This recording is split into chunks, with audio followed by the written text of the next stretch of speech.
Hey everyone, and welcome to my greenhouse. In today's video, I'll teach you about what Aroid Mix is and why you should use it and how to make it. I've been using Aroid Mix for my indoor plants for quite a few years now and have seen some great results, so let's get straight into it.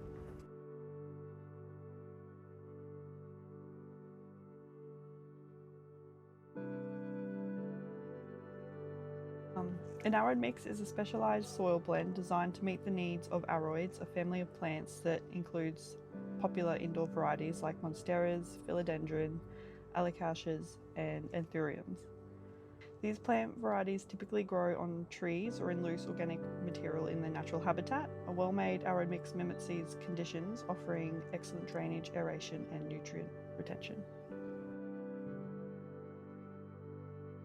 The benefits of using Aroid Mix. So it prevents overwatering issues by allowing excess water to drain quickly. It provides aeration for the roots, reducing the risk of root rot. It mimics the natural environment of aroids, encouraging healthy growth, and it retains the right amount of moisture and nutrients. Aroid Mix can vary depending on your specific plant needs or personal preferences. Personally, I like to use a mix of Coco chips, Orchid bark, Perlite, Vermiculite, and horticultural charcoal.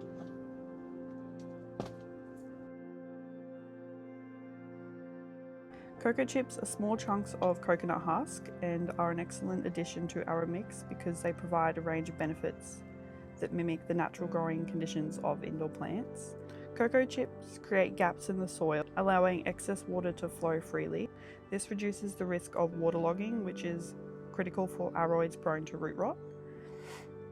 The coarse texture of coco chips promotes better airflow around the roots. This mimics the natural environment of aroids where the roots are often exposed or lightly embedded in bark. While they allow for drainage, coco chips also retain some moisture, creating a balanced environment where roots stay hydrated but not soggy. They release water slowly, which benefits plants in drier conditions. Unlike organic matter like bark, coco chips decompose more slowly, making them a durable component in your mix. This helps maintain the structure of the soil over time. They are also made from a renewable resource, making them an eco-friendly alternative to peat moss or other less sustainable components. The next one I use is orchid bark. It's a growing medium made from the bark of trees, typically fir or pine. This also adds structure and mimics the bark found in plants' natural habitat, enhancing aeration and drainage. It has very similar qualities to coco chips and is another good addition for any Aroid Mix. Perlite is a lightweight volcanic material that improves soil aeration and prevents compaction. Unlike organic materials like orchid bark or coco chips, perlite does not break down over time. This ensures consistent drainage and aeration in your mix, even as other components decompose. Next is vermiculite. It's a lightweight, spongy, water-absorbent material which is great for moisture retention. It absorbs and holds water, slowly releasing it to the roots. This makes it ideal for plants needing consistent moisture. And the last thing I use for my Aroid Mix is horticultural charcoal. This helps with drainage, absorbs impurities, and helps prevent root rot. It is a beneficial addition to Aroid Mixes, often used to purify the soil and support healthy root systems. Make sure to use a horticultural charcoal, not barbecue or activated charcoal. Horticultural charcoal is also great for odour control, reducing unpleasant smells in damp soils by neutralising decomposing organic matter. There are some other things that you can add to Aroid Mixes. Although I don't personally use them, the following mediums can be used in Aroid Mixes. Pumice is a lightweight, porous volcanic rock that improves drainage and aeration in soil while preventing compaction. It retains some moisture and nutrients, making it ideal for plants needing well-draining conditions. Sand enhances drainage and prevents water retention in dense soils. Its coarse texture helps create a looser soil structure, reducing the risk of root rot. Coco coir is a sustainable, fibrous material from coconut husks that retains moisture while allowing for proper drainage. And last is worm castings. These provide organic nutrients that slowly feed the plant over time. I don't currently use this as I fertilise with a liquid-based plant fertiliser, but I'm looking to try it out this year as I've recently got a worm farm. Some of the types of indoor plants that are suitable for an arid mix are philodendron, monstera, syngonium, alocasia and anthurium. I wouldn't use arid mix for plants such as like ferns that prefer to have a wetter soil. You don't have to just use arid mix for potting plants, you can also use it as a substitute for sphagnum moss and moss poles. I've been using arid mix for a couple of years now for my plants and have seen great results. And I can recommend using this type of mix for people trying to get away from the store-bought mixes and to start making their own.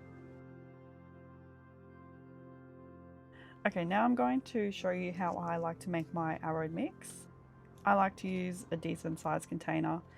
I would make bigger batches, but I don't have the space for a larger container, so I like to use something like this. Okay, I'm going to start with orchid bark. I use about 1 part of this to 1 part cocoa chips.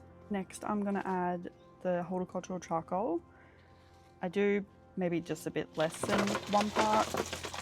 I kind of just go off what it looks like. This is about 2/3 of 1 part. I might end up adding it at the end once I mix it, depending on what it looks like. Next, I'm going to add vermiculite.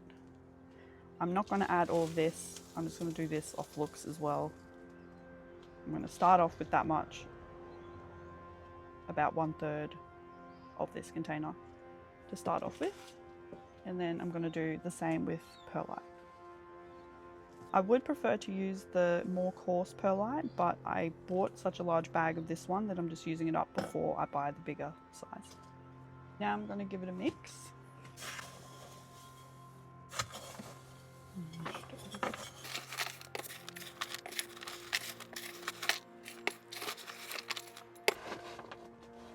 Okay, this is what it looks like at the moment. I personally would like to add a bit more of the cocoa chips and maybe orchid bark as well. I prefer to have it a little bit more chunky, and I prefer to add more of the cocoa chips to hold a bit more moisture, as I tend to underwater a little bit. I added a bit more cocoa chips, and this is how I prefer it to look. As you can see, it's a bit more chunky, and the perlite vermiculite isn't taking over the whole mix like it was before. I like to use this mix for most of my plants, such as the philodendrons, monsteras, and some of my alocasias as well.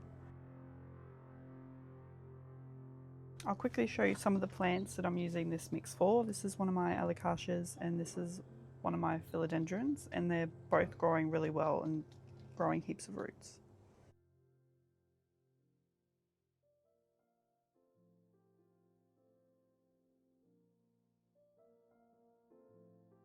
I also like to use clear pots. I'll do a more in-depth video on this later, so make sure you subscribe. I'm also using it for the Rhaphidophora tetrasperma cuttings. I did a video on this in the past and I'll link it below. You can see some of the roots that it's growing at the moment, but they were only recently potted, so I don't expect to see too much.